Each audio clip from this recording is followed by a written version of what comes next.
Hi, my name is Gibson, and I'm the co-owner and creator of the Personal Development School. This is your daily breakthrough video, and in this video, I'm going to talk to you a little bit about the fearful avoidant attachment style individual and something called small talk fatigue. So this is a question I had from Ashley inside of the school and from a whole bunch of different people just discussing a little bit about this.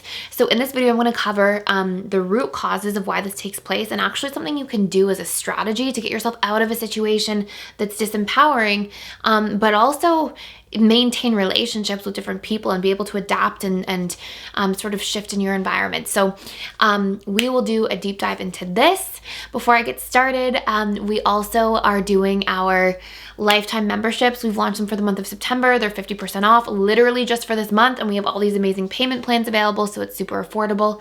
And we are also doing our sale, as you guys know, to support our community during all the uncertainty. Coupon code is with you for 25% off. It gives you access to every single course inside of the school and all upcoming ongoing courses.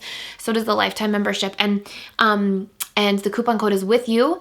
I'll put it in the description box below, and it gives you access to the 4 live weekly webinars, all the past webinar history, our group chat, our Discord channel, our member forum, and then all of the amazing courses that save you a lot of time to becoming secure. And we literally have so many people on a regular basis being like, I'm secure now, and I've been here for just a few weeks. I'm becoming secure, like all these different really amazing breakthroughs and all kinds of stuff. So very exciting stuff.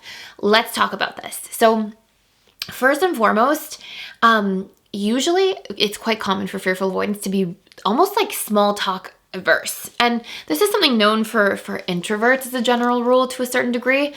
And most fearful avoidants would probably, in my opinion, classify themselves as like ambiverts, sort of individuals who like their time alone, like their introverted, independent time, but also get a little bit of energy from connecting with others. And sometimes fearful avoidants can have a hard time understanding which of the two they are. And this isn't the case for every FA, but just for a good majority of them, or a good amount of them.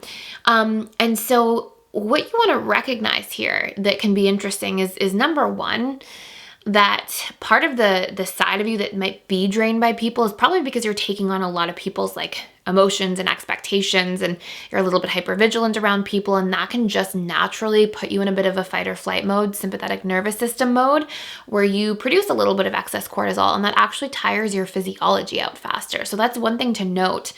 But there's, this small talk fatigue is sort of like a surface thing, but there are deeper subconscious reasons. And usually for FAs, depth at some point in time equaled transparency. Like the more you could get out of somebody, the faster you could peg them. And the faster you could peg them, the more your subconscious mind felt safe, because there's predictability. And once you feel safe, now it's okay to open yourself to love. And that tends to be like a pretty prevalent pattern amongst fearful avoidants at a large scale. They're often looking, and usually it's like so deeply subconscious that they don't even necessarily realize it. And fearful avoidants will tend to get in situations that might be exciting or interesting, but then sometimes sabotage relationships if they feel any sense of unsafety very quickly. And so another interesting point that I want to add in here, because this is a question we had from one of our students, is, fearful avoidants often as well like to stay in reality.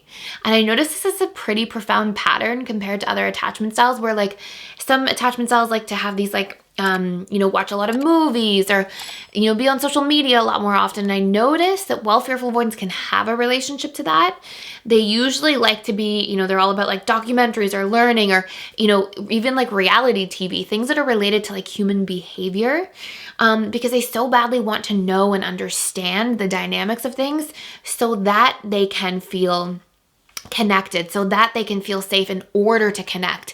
And it's almost like the fearful avoidant goes through life carrying these extra prerequisites prior to having genuine connection. And so all of these things together sort of amount to like, it's really easy to feel fatigued by small talk, by the how's the weather. And fearful avoidants also carry this core wound of like, I am disconnected. So that lack of depth, not only does it create a lack of transparency and safety and then feeling okay to connect, but it also just creates this general feeling of disconnection. And superficiality can be almost painful for fearful avoidance to a certain degree because it triggers some of those core wounds kind of all at the same time. And so if you are having this experience, okay, actually I want to add one more thing. Two more things. Fearful avoidants as well can sometimes carry this pressure at a subconscious level, or like expectation that they put on themselves to always have the best interactions, like the best, communication, the best time out with a friend, the best time with their date night with their partner, like a lot of pressure in there, because that I am disconnected wound can pop up so easily, and that I am disconnected wound then makes them feel like they have to deactivate to protect themselves, because they can sometimes feel unsafe within that, and then they push others away, so they can sort of be like a little micromanagey with their relationships as a whole, which is a little bit connected to our topic. And then if you are the fearful avoidant and you're experiencing small talk fatigue, just recognize that, like, number one, it's okay to not have to connect to the nth degree with everybody. That's totally normal. Number two, some people actually prefer to sit there for a while first, and the depth actually is like almost abrasive for some individuals, especially obviously dismissive avoidance. And then number three, you don't have to sit in conversation that disempowers you, nor do you have to leave. It doesn't have to be this like all or nothing scenario, which a lot of fearful avoidants tend to have, a lot of all or nothing thought patterns. You can sit in a conversation and you can recognize that you're not interested in the topic, and you can consciously initiate a change. And I know that that sounds like a really simple strategy or solution, but it's so game-changing for so many FAs I've seen over the years, because we don't have to just sit in a situation and be like, oh, this isn't interesting. You can sit in a situation, realize that you're disinterested, and be like, what would I prefer to talk about right now? And how can I start up that conversation? And you can take as long as you need to like ponder that in that group of people, or with, the couple people that are there. And then you can sort of, speak up and redirect the conversation towards personal growth or emotional connection or relationships, or things that make you feel interested and empowered. And it's something I've seen people, say like, oh yeah, I'll try that, and come back and be like, oh, that was like life-changing, because now I don't feel like I'm held hostage in conversations that are uninspiring. And of course, somebody may not like pick up what you're throwing at them, and might just want to stay in small talk area, and then you're always welcome to leave that conversation or exit something that's uninspiring to you. But it's a good practice as well, because it gets you in touch with your feelings and needs in real time, and then you're able to bring something out there and do something with it. So I just thought that was a fun sort of video to touch on in here, and it was a great question from one of our members.